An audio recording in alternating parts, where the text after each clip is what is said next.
au terme d'une vaste opération visant à démanteler un trafic de faux billets vendus aux touristes dans les files d'attente du musée du Louvre, mi-juin dernier. Les policiers de la Direction de la sécurité de proximité de Paris avaient mis aux arrêts 14 personnes.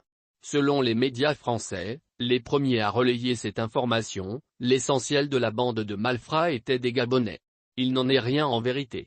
Dans l'hebdomadaire de ce 11 juillet, l'ambassadeur du Gabon en France, Liliane Massala, s'est exprimée sur ce fait divers. Elle assure que la représentation diplomatique gabonaise s'est constituée partie civile et a saisi les juridictions compétentes.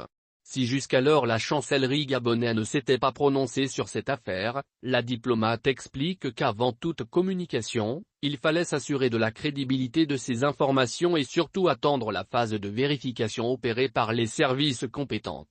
Au regard du rapport qui nous a été fait, nous pouvons affirmer que les personnes appréhendées par la police française ne sont pas des Gabonais mais plutôt des ressortissants des autres pays africains, a déclaré Liliane Massala.